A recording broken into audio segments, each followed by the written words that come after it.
press the bell icon on the YouTube app and never miss another update. Today we are going to discuss the lab assignment 3 of week 4। तो हम लोग इसमें सबसे पहले जो है बेसिक कंसेप्ट्स जो हैं, यानी फ्लास्क क्या है, उसके यूजेस क्या है, वो जिंजर से किस हद तक डिफरेंट है, वो चीज़ें पढ़ेंगे। और जैसे ही वो चीज़ें कंप्लीट हो जाती है फिर हम लोग लैब असाइनमेंट 3 का जो है डिटेल्स अप्रोच देखेंगे, सॉल्यूशंस देखेंगे। ठीक है, सो बिना वक्त को ज़्यादा ज़ाया किए let's get started. Okay, so Flask for absolute beginners. So सबसे पहले व्हाट इज फ्लास्क।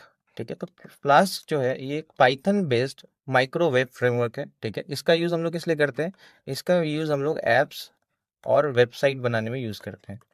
ठीक है, और हम आगे हम लोग पढ़ेंगे कि ये किस तरह से जिंजा से डिफरेंट होता है, इसका क्या क्या यूज़ है। ठीक है, और इसके जो बेसिक सिंटैक्स है, इसके लास्ट में हम लोग एक छोटा सा मिनी प्रोजेक्ट भी करेंगे जो हमारा लैब असाइनमेंट से रिलेटेड ही होगा। अगर वो आप वो मिनी प्रोजेक्ट कर पा रहे हैं तो लैब असाइनमेंट आपसे ऑलमोस्ट सारा हो जाएगा। तो सबसे पहले वाई फ्लास्क क्यों, क्योंकि ये बहुत सिंपल होता है, बिगनर फ्रेंडली होता है। ठीक है, और बहुत ही ज़्यादा फ्लेक्सिबल है, इसका जो सिंटैक्स है वो भी काफ़ी ईजी होता है, तो बिगनर्स काफ़ी ईजी से इस चीज़ को सीख सकते हैं। ठीक है, फ्लास्क इंस्टॉलेशन, तो जो भी विंडोज़ यूज़र हैं उनको फ्लास्क इंस्टॉल करने के लिए अपने टर्मिनल में पिप इंस्टॉल फ्लास्क ये कमांड रन करना होगा। इसको रन करने के बाद आपको फ्लास्क आपके सिस्टम में इंस्टॉल हो जाएगा। उसके बाद जो भी मैक यूज़र है वो क्या करेंगे, पिप के बाद यहाँ पे 3 लगाएंगे, पिप 3 इंस्टॉल फ्लास्क। तो आप अपने वीएस कोड में भी इसके थ्रू जो है फ्लास्क को अपने वीएस कोड में डाउनलोड कर सकते हैं।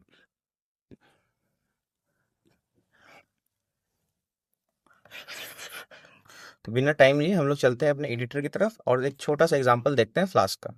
ठीक, तो आ गए हम लोग वीएस कोड पे, और इस यहाँ पे मैंने एक फोल्डर बनाया है वीक 4 नाम से। इस फोल्डर के अंदर एक फाइल क्रिएट करेंगे जिसका नाम रखेंगे app.py।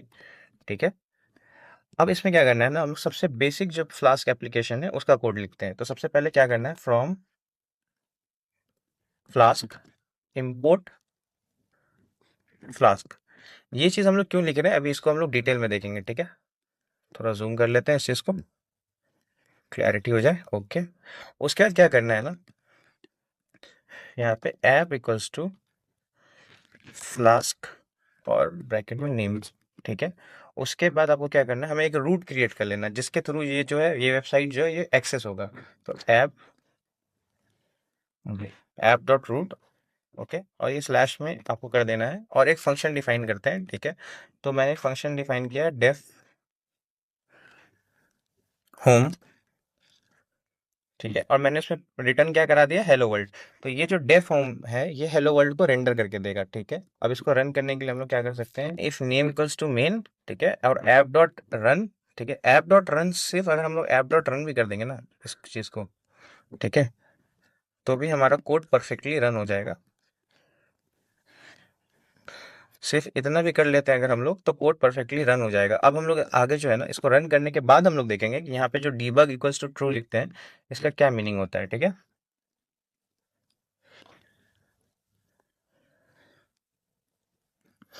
तो ये बहुत छोटा बेसिक कोड है फ्लास्क एप्लीकेशन का। ठीक है, तो इसको रन करके देखते हैं। तो रन करते ही आपको यहाँ पे रन हो जाएगा बिना एरर के, और यहाँ पे आपको एक लिंक प्रोवाइड किया है। तो विंडोज़ यूज़र को क्या करना है ना, इस लिंक पे डायरेक्ट क्लिक करेंगे ओपन हो जाएगा। मैक यूज़र को क्या करना है, कमांड प्रेस करने के बाद अब इस लिंक पे क्लिक करेंगे तो ये लिंक यहाँ पे ओपन हो जाएगा। तो ये देखो, ये हमारा पहला वेब एप्लीकेशन बन गया है, यहाँ पे हेलो वर्ल्ड प्रिंट हो गया है। ठीक है, तो इसी तरह से हम लोग 2-3 एग्जाम्पल और करेंगे, उसके बाद हम लोग लैब असाइनमेंट पे मूव करेंगे। तो सबसे पहले बाकी एग्जाम्पल से पहले इसका ड्राई रन देख लेते हैं कि इस कोड में किन चीज़ों की क्या मीनिंग्स है। ठीक है, तो हम यहाँ से इसको कॉपी करते हैं और इसको लेके चलते हैं यहाँ और पेस्ट करते हैं। ठीक है, तो ये हमारा बेसिक कोड है। अब इसमें हर चीज़ की मीनिंग हम लोग एक एक करके पढ़ते हैं। तो सबसे पहला लाइन है फ्रॉम फ्लास्क इम्पोर्ट फ्लास्क। यहाँ हम लोग क्या कर रहे हैं कि ये जो फ्लास्क मॉड्यूल है, ये देखो ये जो छोटा एफ है ना, ये फ्लास्क मॉड्यूल है और इसमें से हम लोग इम्पोर्ट कर रहे हैं कैपिटल एफ वाले फ्लास्क को, यानी ये एक क्लास है। ठीक है, तो सबसे पहले लाइन में हम लोग क्या कर रहे हैं, हम लोग इम्पोर्ट कर रहे हैं फ्लास्क क्लास को। ठीक है, फ्रॉम फ्लास्क मॉड्यूल। उसके बाद दूसरे लाइन में हम लोग क्या कर रहे हैं, देखो यहाँ। ठीक है, app equals to flask underscore underscore name. इसका क्या करता है, ये एक फ्लास्क एप्लीकेशन बनाता है। ठीक है, it creates a flask application. Okay, and passes name. Okay, to help flask locate resources and routes. Okay, तो इसका ये काम होता है। उसके बाद आते हैं हम लोग तीसरे लाइन पे जो है ऐप डॉट राउट। ठीक है, इस लाइन का क्या मीनिंग होता है, ये क्या है, ये एक डेकोरेटर है। ठीक है, ये पाइथन में, बेसिक पाइथन क्लासेस में आपने पढ़ रखा होगा। ये क्या करता है, ये यूआरएल को बाइंड करता है, ठीक है, मतलब इस पर्टिकुलर यूआरएल पे ये चलेगा, ठीक है, इट बाइंड्स द यूआरएल, ठीक है। किससे बाइंड करता है, तो ये होम फंक्शन से इसको बाइंड करता है, ठीक है, binds the URL to home. Okay, clear है।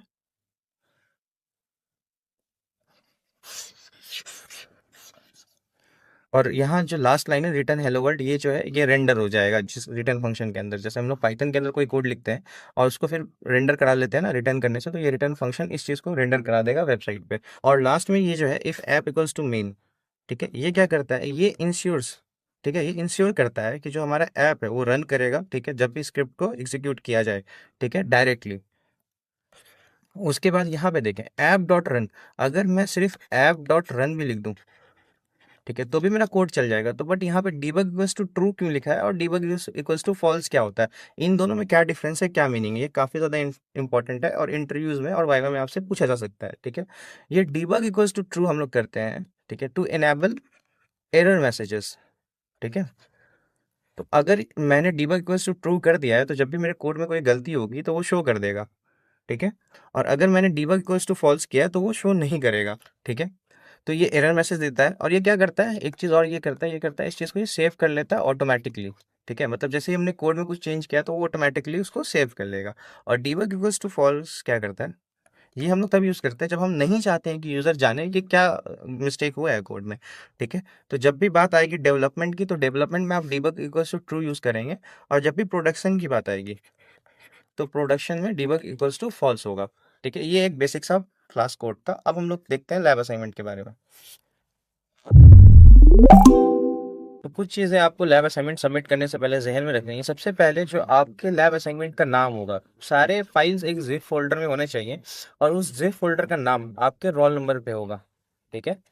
तो जो भी आपका रोल नंबर है उस फोल्डर का भी नाम वही होना चाहिए। उसके बाद क्या है ना कि जो आपका पाइथन ऐप होगा उसका नाम app dot P why he होना चाहिए, ठीक है।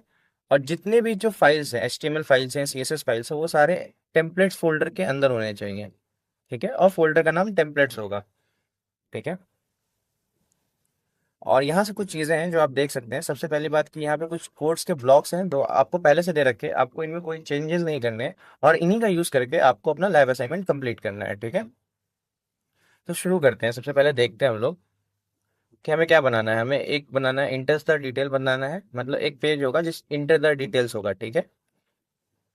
उसके बाद उस पेज पे अगर हम स्टूडेंट डिटेल क्लिक करके रोल नंबर डालेंगे तो स्टूडेंट के सारे डिटेल निकल जाएंगे और अगर कोर्स आईडी डालेंगे तो कोर्स के सारे डिटेल निकल जाएंगे, ठीक है। और अगर मतलब हमें गलत इनपुट डालेंगे तो रॉन्ग इनपुट आ जाएगा, वहाँ पे ये एरर मैसेज वो शो करेगा। तो सबसे पहले हम लोग शुरू करते हैं यहाँ से, इस वेबसाइट को हम लोग कैसे डिज़ाइन करेंगे। तो चलते हैं हम लोग VS कोड की तरफ और देखते हैं इसका कोड। तो सबसे पहले क्या करना है, आपको वापस से VS कोड पे आना है और इस सेम फोल्डर, जिस फोल्डर में app.py था, वहाँ पे एक फोल्डर बनाना है, फाइल नहीं फोल्डर बनाना है। उसका नाम आप टेम्पलेट रखेंगे, ठीक है। तो मैंने टेम्पलेट्स नाम से एक फोल्डर बना लिया है। अब इस टेम्पलेट फोल्डर के अंदर मेरे को एक HTML फाइल बनानी है, ठीक है। उसका नाम क्या होगा, फाइल का नाम होगा wrong.html, ठीक है। यहाँ पे देखो wrong.html ये फाइल बनानी थी तो मैंने ये बना दिया है। सबसे पहले क्या करेंगे, आपको एक्सक्लेमेटरी मार्क पे क्लिक करना है VS कोड में और फिर इंटर हिट करना है। इंटर हिट करते ही ये क्या करेगा, ये आपको एक HTML बॉयलर प्लेट दे देगा, ठीक है। इंटर हिट करते ही ये आपको HTML बॉयलर प्लेट दे देगा, ठीक है। यहाँ पे आपको कुछ चेंजेस नहीं करने हैं, आप यहाँ से सीधा बॉडी के कंटेंट्स लिख सकते हैं, ठीक है। तो सबसे पहले आप आए यहाँ पे देखें क्या है। सबसे पहले ये जो है एक रॉन्ग इनपुट प्रिंट कर रहा है, ठीक है। तो हम लोग क्या करते हैं H1 टैग के अंदर, ठीक है, पहले से थोड़ा जूम कर लें, ठीक है। एक H1 टैग के अंदर, ठीक है, क्योंकि ये हेडिंग 1 है तो इसका मैसेज जाएगा रॉन्ग इनपुट, रॉन्ग इनपुट्स, ठीक है। उसके बाद आओ रॉन्ग इनपुट क्या क्या है, समथिंग वेंट रॉन्ग, ठीक है। इस पे हम लोग को काम करना है। अगला जो हमारा काम होगा ये यहाँ पे होगा समथिंग वेंट रॉन्ग। ये काफी छोटा है तो इसे एक पैराग्राफ में स्टोर करा लेते हैं, ठीक है। HTML में अलग अलग तरह के टैग्स होते हैं, H1 होता है, H2 होता है, ठीक है। हेडलाइन के लिए H1 से H6 तक होता है, सबके साइज थोड़े थोड़े डिफरेंट होते हैं, ठीक है। और फिर जब नॉर्मल सिंटैक्स होता है उसके लिए हम लोग पैराग्राफ का यूज करते हैं। तो पैराग्राफ में हम लिख देते हैं समथिंग वेंट रॉन्ग, एक चीज आपको ध्यान रखनी है कि यहाँ जो आप चीजें लिखेंगे वो बिल्कुल ही सेम होना चाहिए उस चीज से जो आपके लाइव असाइनमेंट में मेंशन है। यहाँ पे समथिंग का एस कैपिटल है तो वो आपको ध्यान रखना है। तो यहाँ पे समथिंग वेंट रॉन्ग है तो यहाँ पे भी हम लोग समथिंग वेंट रॉन्ग ही लिखेंगे, ठीक है। और उसके बाद थोड़ा सा स्पेस है तो हम क्या करते हैं, यहाँ पे थोड़ा लाइन ब्रेक कर देते हैं। उसके लिए हम लोग बीआर टैग यूज करते हैं। बीआर टैग जो है सेल्फ क्लोजिंग टैग है, तो इसको ओपन करने के बाद हमें क्लोज करने की जरूरत नहीं है, ठीक है। और यहाँ देखें आप, यहाँ पे क्या है ना, एक लिंक है, इस लिंक पे क्लिक करते ही वो वेबसाइट जो है वापस चला जाएगा होम पेज पे, ठीक है, गो बैक। तो यहाँ पे हम क्या करते हैं, उस लिंक को इंसर्ट करते हैं। लिंक क्रिएट करने के लिए क्या यूज करते हैं हम लोग, HREF, ठीक है, इक्वल्स टू, इसका काम होता है लिंक जनरेट करना, ठीक है। तो ये हमारा लिंक जनरेट कर देगा। यहाँ पे हमारा कोड हो गया है कंप्लीट। ये एक HTML प्रॉपर कोड है, ठीक है। इसको लाइव सर्वर पे ओपन करके दिखाते हैं, ठीक है। मैकबुक में इसका शॉर्टकट होता है कमांड LO, ठीक है। तो ये जो है लाइव सर्वर में ओपन हो जाएगा। तो ये देखो, ये वेबसाइट हमारा काफी सही तरह से चल रहा है, ठीक है। और ये यहाँ पे भी आ गया क्योंकि यहाँ पे कुछ हमने दिया नहीं है, अभी सिर्फ ये पेज है, ठीक है। ये वेबसाइट हमारा यहाँ पे आ गया, देखो, ये wrong input, something went wrong और गो बैक, ये बिल्कुल इसके ही सिमिलर है, ठीक है। तो ये कंप्लीट हो गया। अब एक चीज ये है कि ये वेबसाइट तो बन गया, तो क्या इसको हम लोग मैनुअली हर बार रन करते रहेंगे? नहीं। इसे हम लोग क्या करेंगे, इसके लिए हम लोग यूज करेंगे फ्लास्क एप्लीकेशन का, और इसको फ्लास्क में रेंडर करा के रन करेंगे। जैसे अभी मैं इसे यहाँ से हटा देता हूँ, ठीक है। और हम लोग वापस आते हैं अपने फ्लास्क पे, फ्लास्क ऐप पे, ठीक है। यहाँ पे हम लोग क्या करेंगे, तो यहाँ पे मैंने रिटर्न हेलो वर्ल्ड कराया था, यहाँ पे आप रिटर्न हेलो वर्ल्ड की जगह आप क्या करेंगे, यहाँ पे हम लोग रेंडर टेम्पलेट का यूज करेंगे, ठीक है। तो सबसे पहले यहाँ पे टेम्पलेट हम लोग इंपोर्ट कर लेते हैं, ठीक है, रेंडर टेम्पलेट, ओके। और यहाँ पे हम लोग क्या करेंगे, रिटर्न रेंडर टेम्पलेट, ओके। और हमारे फाइल का जो नाम है हम लोग वो डाल देंगे। तो फाइल का नाम है wrong.html। ये देखें, यहाँ पे जो नाम होगा और यहाँ पे जो ये नाम होगा, ये दोनों सेम होना बहुत जरूरी है, ठीक है। यहाँ wrong.html और ये नाम दोनों सेम होना जरूरी है, तभी चलेगा। और आप एक चीज को ध्यान दें कि इसको रन होने के लिए जरूरी है कि ये टेम्पलेट्स फोल्डर के अंदर ही रहे, ठीक है। ठीक है, अब हमें क्या करना है, हमें बस ये फ्लास्क एप्लीकेशन रन करना है और ये खुद हमारे लिए सब कुछ करके देगा। जिंजा में हमें क्या करना था, जिंजा में हमें पहले एक टेम्प वेरिएबल में सब कुछ स्टोर कराना था, ठीक है। फिर उसको टेम्पलेट में कन्वर्ट करना था, फिर उसको रेंडर करना था, तब आउटपुट को प्रिंट करना था। फ्लास्क ये सारी चीजें सिंगल लाइन में करेगा। तो हम लोग इसको रन करके देखते हैं। जैसे ही मैंने रन किया, यहाँ पे एक लिंक आया है, कमांड इंटर, और ये देखो ये वेबसाइट ओपन हो गई है, ठीक है। और गो बैक करते हैं हम लोग, यहाँ बैक होगा नहीं क्योंकि पीछे कुछ है नहीं, ठीक है। तो ये वेबसाइट आ गया, यहाँ पे सब कुछ स्मूथली चल रहा है। तो ये हमारा जो wrong.html था ये कंप्लीट हो गया। इसके बाद जो हम लोग करेंगे, ये वो होगा हमारा index.html, ठीक है। यहाँ पे जो सबसे पहला पेज था, ये देखो, जहाँ पे इसको स्टूडेंट आईडी और कोर्स आईडी इनको इंटर करना है। तो हमें index.html बनाना, जो हमारा मेन पेज होगा, ठीक है। इसमें देखो, इसमें दो चीजें हैं। सबसे पहला ये क्या करेगा, दो इनपुट्स लेगा, पहला स्टूडेंट आईडी या कोर्स आईडी। अगर मैंने स्टूडेंट आईडी चूज किया है और मैं अगर स्टूडेंट्स डिटेल भरूंगा, सबमिट करूँ, तो ये कुछ जो होगा उसको रेंडर करके आउटपुट दे देगा, ठीक है। तो अभी हमें ये बनाना है इंटरफेस। तो अभी इसका सिर्फ फ्रंट एंड में जा रहे हैं, बैक एंड लॉजिक में हम लोग बाद में जाएंगे। तो इसका फ्रंट एंड के लिए कुछ कोड आपको पहले से दे रखा है, आपको यही यूज करना है। तो ये जो कोड है, आपको ये डॉक्यूमेंट से यहाँ से कॉपी कर लेना है, ठीक है। और अपने VS कोड में आके इसको पेस्ट कर देना है। तो चलो क्रिएट करते हैं। यहाँ पे आए, सेम टेम्पलेट फोल्डर के अंदर जाएंगे और एक और फाइल क्रिएट करेंगे जिसका नाम होगा index.html। ये फाइल क्रिएट हो गया। दोबारा से हम लोग एक्सक्लेमेटरी मार्क डाल के एंटर मारेंगे, हमारे पास HTML का बॉयलर प्लेट आ गया है। इस बॉयलर प्लेट के अंदर क्या करना है, सबसे पहले आपको जो यहाँ पे कोड दे रखा है, आप इसे कॉपी पेस्ट कर लें यहाँ पे, ठीक है। तो ये देखो, हमारा जो एक बेसिक कोड है ये आ गया है, बट यहाँ पे कुछ चीजें मिसिंग है। अगर आप यहाँ देखें, तो जैसे ही ओपन करेंगे, यहाँ इंटर द डिटेल्स आना चाहिए। तो इसे भी हम लोग डाल लेते हैं अपने कोड में, ये है नहीं यहाँ पे। तो H1 टैग के अंदर डालेंगे, क्योंकि ये देखो ये काफी बड़ा है, तो H1 टैग के अंदर ही डालना होगा, ठीक है। हाईलाइट फर्स्ट होगा ये हमारा, और वो क्या होगा, इंटर द डिटेल्स, ओके। ये हो गया है यहाँ पे, और ये पेज का काम कंप्लीट हो गया। एक बार लाइव सर्वर पे से ओपन करके देखते हैं, ठीक है। ये देखो, ये पेज कुछ ऐसा दिख रहा है। अगर मैं इसमें कुछ क्लिक करके सबमिट करूं, तो ये काम नहीं करेगा, क्योंकि बैकएंड की लॉजिक अभी तक हम लोगों ने नहीं कंप्लीट की है। जब हम लोग बैकएंड लिख लेंगे तो इसके पीछे से ये कुछ डिटेल्स हमें देगा। अभी ये पेज ऐसा दिखेगा, ठीक है। तो इसे ऐसे ही रहने देते हैं। मैंने स्टूडेंट डिटेल करा दिया है, कोर्स डिटेल हम नहीं कराएंगे। कोर्स डिटेल आपको खुद से करना पड़ेगा, वो आपका ऐसा होमवर्क होगा, ठीक है। दोनों के कोर्स में ज्यादा डिफरेंस नहीं है, ठीक है। और गिटहब पे आपको इसका कंप्लीट सॉल्यूशन मिल जाएगा। तो एक बार कोर्स डिटेल आप खुद से ट्राई करें। स्टूडेंट डिटेल मैंने करा दिया है, तो अब हमें दो चीजें करनी है, पहला स्टूडेंट आईडी के लिए बनाना है और कोर्स आईडी के लिए बनाना है। तो जो स्टूडेंट डिटेल्स डॉट HTML का कोड होगा वो हम खुद से करके देंगे, और कोर्स डिटेल का जो है वो आपको खुद से करना होगा, ठीक है। सॉल्यूशन दोनों के आपको कंप्लीट मेरे गिटहब पे मिल जाएंगे, बट इस वीडियो में हम सिर्फ स्टूडेंट डिटेल का ही कोड कराएंगे, कोर्स डिटेल आपको एज अ होमवर्क खुद से करके आना है, ठीक है।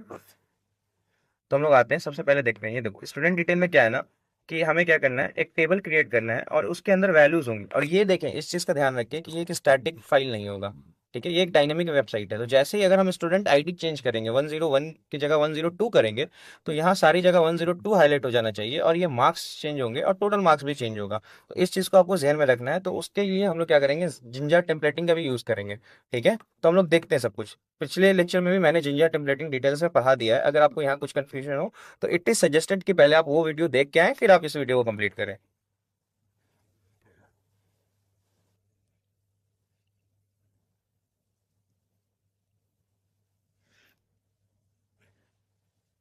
तो ये था स्टूडेंट डिटेल। तो अब स्टूडेंट डिटेल का कोड करते हैं, और एक चीज आप नोटिस करेंगे कि कोर्स डिटेल में भी आपको टेबल ही क्रिएट करना है, तो ये बिल्कुल ही सेम होगा स्टूडेंट डिटेल का। बस ये एक हिस्टोग्राम है जो आपको अलग से ऐड करना है, वो हम बता देंगे लास्ट में, ठीक है।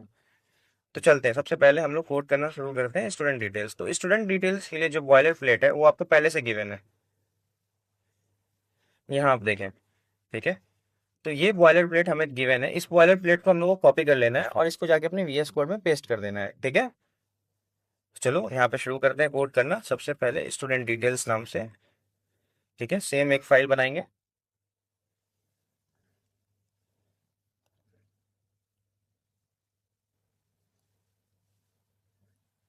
फाइल बनाने टाइम इस चीज का ध्यान रखें कि जो भी नाम आप यहाँ पे डाल रहे हैं, ठीक है, रेंडरिंग करते टाइम आपको वही सेम नाम डालना है, तभी ये वाली पर्टिकुलर फाइल के जो कोड्स हैं वो वहाँ पे रन होंगे, नहीं तो नहीं होंगे। तो सबसे पहले इस कोड को यहाँ से कॉपी कर लेते हैं, ठीक है। कॉपी करके और VS कोड में जाके आपको पेस्ट कर देना है।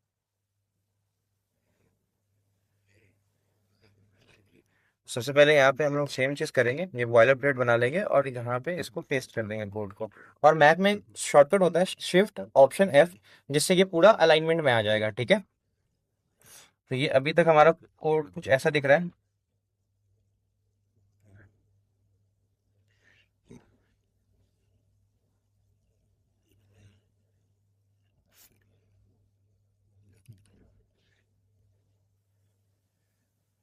उसके बाद हमारा कोड कुछ ऐसा दिखेगा, ठीक है। अभी के लिए इसे हटा देते हैं और इसे भी साइड कर देते हैं।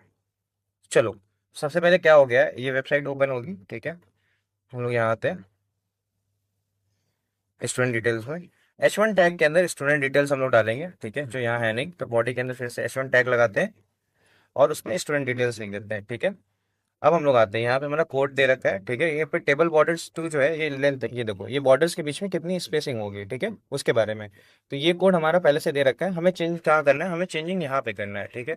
क्योंकि अब यहाँ पर हम क्या करेंगे ना, देखो स्टूडेंट आईडी के अंदर जो वैल्यूज हैं ये डायनेमिक होंगे, यानी जो यूजर जो इनपुट देगा यहाँ पे हमें ये आउटपुट कराना है। तो डायनेमिक बनाने के लिए क्या करना होगा, हमें हमें यूज करना पड़ेगा जिंजर टेम्पलेटिंग का, ठीक है। तो हमें पता है कि देखो इसमें जितने भी डेटा है ना वो data.csv फाइल में है, ठीक है। तो data.csv फाइल का भी लिंक जो है आपको डिस्क्रिप्शन में मिल जाएगा, वहां से आप ओपन कर लें उस चीज को। और ये देखो इसी फोल्डर यानी वीक 4 फोल्डर के अंदर ही, टेम्पलेट फोल्डर के अंदर नहीं, वीक 4 फोल्डर के अंदर ही हमें data.csv फाइल मिल जाएगा। तो ये चीज अगर आप सही से देखें, ठीक है, तो यहाँ क्या है, ये CSV है, कॉमा सेपरेटेड वैल्यूज है। तो हमें क्या करना है, अगर स्टूडेंट डिटेल्स के लिए हम लोग को बनाना है तो हमें पाइथन का यूज करेंगे फाइल हैंडलिंग का। और यहाँ से जो रो के जो जीरो एलिमेंट है, ये सारे रो के जीरो एलिमेंट है ना हर लिस्ट के, इसको यहाँ से निकालेंगे, ठीक है। चलो शुरू करते हैं, ठीक है। तो पहले यहाँ पे आते हैं, तो स्टूडेंट आईडी के लिए हम लोग क्या करेंगे, यहाँ पे जिंजर टेम्पलेटिंग का यूज करेंगे और रो का जो पहला एलिमेंट होगा, ठीक है, वो इसमें आ जाएगा स्टूडेंट आईडी में। देखो यहाँ पे रो का पहला एलिमेंट आ जाएगा, तो ऐसे ही हमें रो 0 से स्टूडेंट आईडी मिल जाएगा, रो 1 से कोर्स आईडी मिल जाएगा, और रो 2 से जो हमें मार्क्स मिल जाएंगे। ये देखो, तो स्टूडेंट आईडी चाहिए, कोर्स आईडी चाहिए, मार्क्स चाहिए, ठीक है। तो स्टूडेंट आईडी के लिए हमने रो 0 यूज किया है, ठीक है।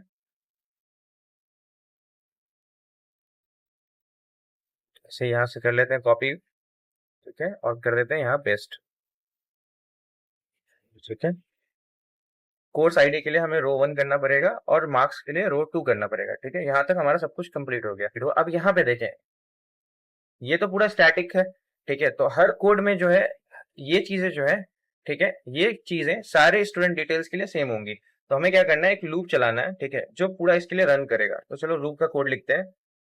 सेम जिंजा वाला ही टेम्पलेटिंग यूज करना है, ठीक है। तो यहाँ पे हम लोग जिंजा का सिंटैक्स डालेंगे, for row in data dot CSV, तो रो इन डेटा, ओके। ये हमारा बेसिक जिंजा का कोड हो गया, ठीक है। तो यहाँ तक चीजें क्लियर है, ठीक है। अब आते हैं हम लोग नीचे। यहाँ पे देखो फॉर लूप चलाया है और हर रो के डिटेल्स भरे हैं, तो यहाँ पे हमें फॉर लूप को एंड भी करना पड़ेगा, ठीक है। जिंजा में ये चीजें मैंने बताई थी, तो अगर आपने वो सेशन नहीं देखा है तो इट इज हाईली रिकमेंडेड कि पिछला सेशन देख के आए, तभी आपको चीजें समझ में आएंगी। यहाँ पे जो हमने लूप रन किया था वहां पे उसे क्लोज कर दिया है, ठीक है। अब आते हैं हम लोग टीआर टैग के अंदर। ये सब वैसे ही रहेगा, यहाँ पे जिंजा टेम्पलेटिंग का यूज पहले से कर रखा है, ठीक है। इसमें एक चीज चेंज करना है, ठीक है। आपको क्या करना है, टोटल मार्क्स है यहाँ पे यहाँ पे एक चीज चेंज ये करना है कि टोटल मार्क्स नहीं होगा, ठीक है। यहाँ पे हो जाएगा टोटल मार्क्स, ओके। और सेम टोटल मार्क्स के लिए हम लोग कोड लिख देंगे जिंजा टेम्पलेटिंग का, जो कि होगा ये, ठीक है। टीडी के अंदर टोटल मार्क्स, ये हमारा जिंजा टेम्पलेटिंग यहाँ पे इंसर्ट हो गया है, ठीक है। तो यहाँ पे हमारा कोड कंप्लीट हो जाता है। शिफ्ट ऑप्शन एफ, यहाँ पे सारे अलाइनमेंट्स हमने सही कर लिए, ठीक है। इस एक बार इसको रन करके देखते हैं। तो ये कुछ ऐसा दिख रहा है, ठीक है। अब हम लोग क्या करेंगे, इसको डेटा से कनेक्ट करेंगे बैकएंड पे। जैसे ही हम लोग इसे डेटा से कनेक्ट करेंगे बैकएंड में, ये सारी वैल्यूज फिल हो जाएंगी, ठीक है। तो अब हम लोग आते हैं हमारा सबसे इंपॉर्टेंट चीज जो है ऐप डॉट पी वाई के अंदर। यहाँ पे हमें क्या क्या चीजें करनी है, ठीक है। अभी तक जितनी भी चीजें हमने की थी सब बेसिक थी। अब हमें मेन काम करना है जो है ऐप डॉट पी वाई पे, ठीक है। तो सबसे पहला काम यहाँ पे फ्लास्क से फ्लास्क इंपोर्ट कर लेना है, रेंडर टेम्पलेट करना है, और लास्ट में हमें एक रिक्वेस्ट को भी इंपोर्ट करना है, ठीक है। क्योंकि दो तरह के रिक्वेस्ट होते हैं, ठीक है। एक होता है अपना गेट, एक होता है पोस्ट। वो हम लोग देखेंगे भी डिटेल में क्या करना है, ठीक है। ऐप डॉट राउट है, इसके अंदर क्या करना है, हमें मेथड्स डालने हैं गेट और पोस्ट, ठीक है। और यहाँ ये जो डेफ होम फंक्शन है इसका नाम चेंज कर देंगे और इसे कर देंगे डिटेल्स, ठीक है, समझने के लिए बस, ठीक है। यहाँ से डिटेल्स को इसको यहाँ से रिमूव करते हैं और कंडीशन डालते हैं। सबसे पहला, अगर रिक्वेस्ट मेथड जो है, ठीक है, अगर रिक्वेस्ट मेथड पोस्ट है, ठीक है, अगर रिक्वेस्ट मेथड जो है वो गेट है, ठीक है। सबसे पहले गेट के लिए लिखते हैं। अगर रिक्वेस्ट मेथड गेट है तो हम लोग क्या करेंगे, तो सबसे पहले गेट के लिए कोड लिखते हैं, ठीक है। यहाँ पे देखो, तो हम लोग रिटर्न कर देंगे render template index dot H T M L, जो हमारा सबसे पहला वाला फाइल है, गेट मेथड है। तो सबसे पहले हम लोग को क्या करना है, रेंडर करना है, ठीक है, index dot H T M L. उसके बाद आगे बढ़ते हैं, ठीक है। अगर ऐसा नहीं है, ठीक है, तो एल्स ब्लॉक में आपको क्या करना है, एल्स ब्लॉक में आपको ID equals to request dot form ID हो जाएगा, रिक्वेस्ट डॉट फॉर्म गेट, ठीक है, रिक्वेस्ट डॉट फॉर्म हो जाएगा। और यहाँ पे हमें क्या करना है, चाहिए क्या चाहिए, आईडी डॉट वैल्यू, आईडी की वैल्यू चाहिए, ठीक है।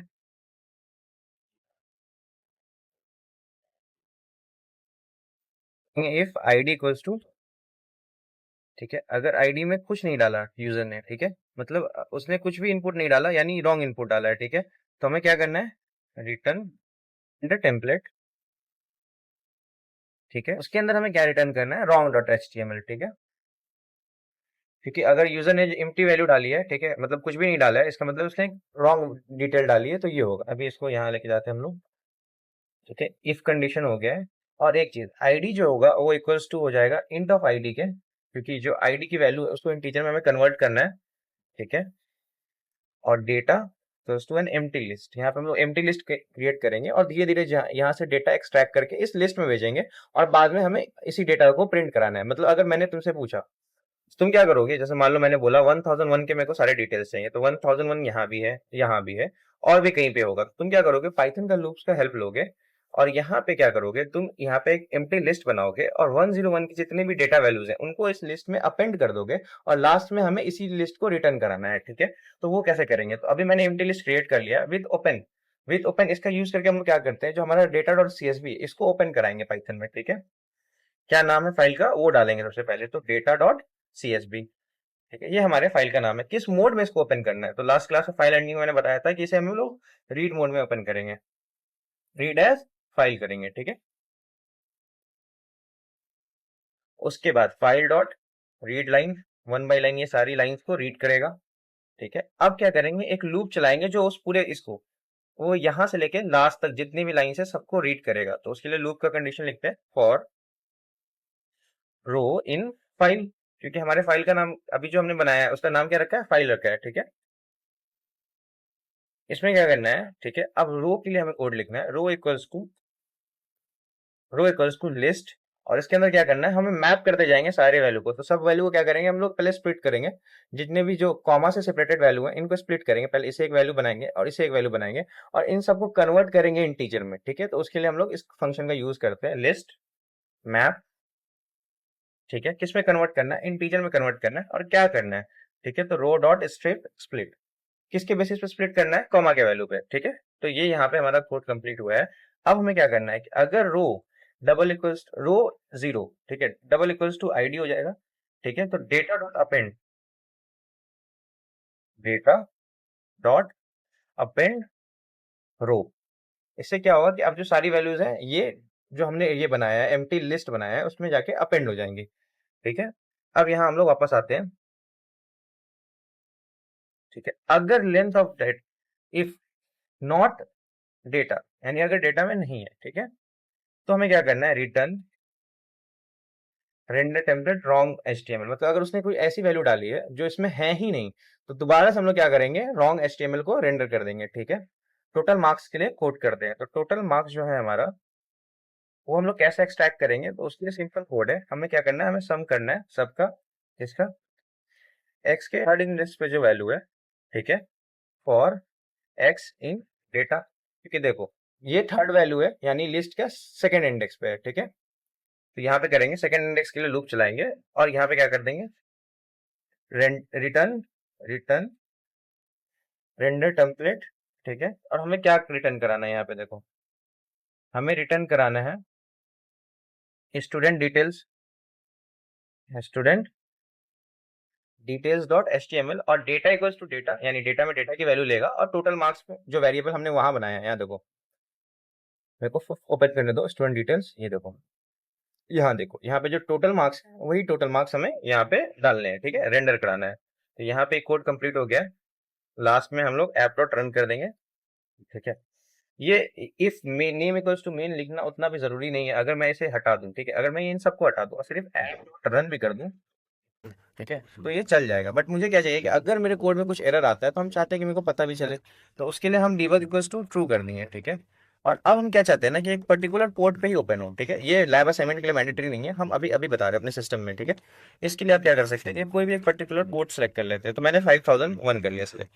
तो यहाँ पे जो कोड है ये कंप्लीट हो गया, ये एकदम बेसिक कोड है। ठीक है, अभी इसमें सिर्फ मैंने स्टूडेंट डिटेल्स के लिए ये कोड ही लिखा है, इसमें कोर्स डिटेल से रिलेटेड कोई भी चीज़ें नहीं है। ठीक है, वो आपको खुद से करनी है, उसके लिए क्या करना पड़ेगा वो भी हम आपको बताएंगे लास्ट में। ठीक है, चलो इसे रन करके देखते हैं। यहाँ पे हमारा कोड हो गया कंप्लीट। यहाँ पे एक मिस्टेक है, देखो रिक्वेस्ट फॉर्म के बाद डॉट नहीं होगा। ठीक है, ये कोड हो गया कंप्लीट, और इसको रन करते हैं। यहाँ पे एक और मिस्टेक है, रो इन फाइल ऐसे, ये वाला होगा। ठीक है, चलो अब इसे रन करते हैं। ये रन हो चुका है, और इस लिंक को ओपन करते हैं।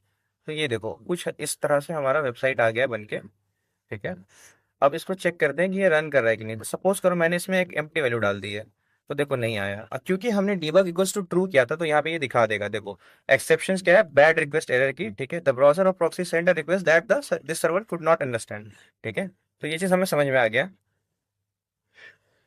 ठीक है, अब आते हैं हम लोग डीबग इक्वल्स टू ट्रू नहीं रहता यहाँ पे। ठीक है, ये देखो अगर डीबग इक्वल्स टू ट्रू नहीं रहता फिर क्या होता। मैंने दोबारा से रन करा दिया है, ओपन करते हैं इसको।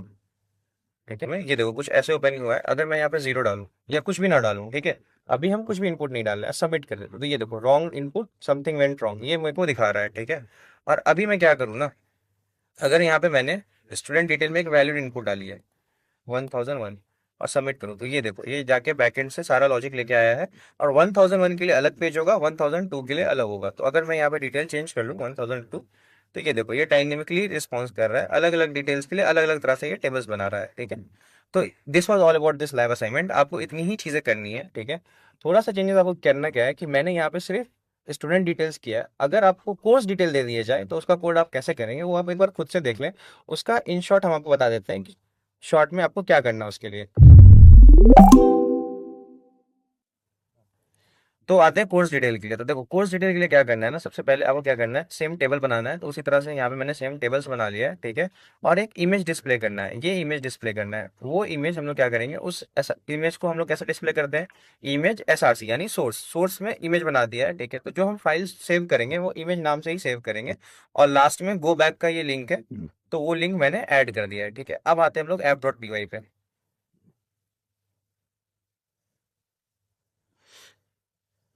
यहाँ देखो, यहाँ पे मैंने क्या किया है, स्टूडेंट डिटेल के बाद, ठीक है, अगर अगर लेंथ ऑफ डेटा 0 रहेगा, ठीक है, तो हमें क्या करना है, रॉन्ग इनपुट देना है। अगर वो स्टूडेंट आईडी का कुछ वैल्यू होता है तो फिर स्टूडेंट आईडी हमने रेंडर कराना है। अगर वो कुछ और ही होता है, ठीक है, तो यहाँ पे हम लोग क्या करेंगे, सेम हम लोग क्या करेंगे, मार्क्स के लिए लूप जनरेट करेंगे। मार्क्स अलग कर लेंगे, एवरेज अलग कर लेंगे, ठीक है। तो एवरेज कैसे हम लोग कैलकुलेट करेंगे, sum of marks upon length of marks, यानी कितने मार्क्स आए हैं, ठीक है, और कितने बार आए, ठीक है। तो एवरेज के लिए क्या करेंगे, sum of marks upon length of marks कर लेंगे, ठीक है। और एम में क्या करेंगे, मैक्सिमम मार्क्स हम लोग स्टोर कर लेंगे। ये हिस्टोग्राम कैसे बनेगा, ये देखो, ये जो हिस्टोग्राम है ये काफी इंटरेस्टिंग है, ठीक है। इसके लिए क्या करना है आपको, पीएलटी, ठीक है, ऊपर जाओ। सबसे पहले ऊपर आना है, इम्पोर्ट मैथपॉटलिब, ठीक है। मैथपॉटलिब को मैंने इम्पोर्ट कर दिया एज पीएलटी, ठीक है, शॉर्टकट के लिए, टाइम बचाने के लिए, ठीक है। अब यहाँ पे आप क्या करेंगे, PLT dot hist, PLT dot x लेवल, पीएलटी डॉट वाई लेवल, सेव फिग और रेंडर टेम्पलेट। तो देखो क्या क्या है, सबसे पहले क्या करेंगे हम लोग, जो है हिस्टोग्राम जो है वो मार्क्स के बेसिस पे बनाएंगे। एक्स लेवल पे मार्क्स होंगे, ये देखो यहाँ पे मार्क्स हैं, ठीक है। वाई लेवल पे जो होगा फ्रीक्वेंसी होगा। और इस हिस्टोग्राम को जो हमारा मैथपॉटलिब हमें बना के देगा, ठीक है, उसे हमें सेव करना है स्टैटिक में, स्टैटिक नाम के फोल्डर में, प्लॉट डॉट पीएनजी पे, ठीक है। और क्या करना है, फिर हमें रेंडर टेम्पलेट के through course detail dot HTML को रन करा देना है। और रन कराते ही फिर हमारा वेबसाइट कुछ ऐसे आ जाएगा। तो this was all about today's video. If you like the content, please give a thumbs up and do not forget to like, comment and subscribe. Thank you so much. अगले video में हम लोग live assignment 5 का detail solution discuss करेंगे, ठीक है। तो अगर इस वीडियो में अगर आपके कुछ भी फीडबैक्स हैं या कुछ भी है, you can drop it that in the comment section. Thank you so much everyone. Press the bell icon on the YouTube app and never miss another update.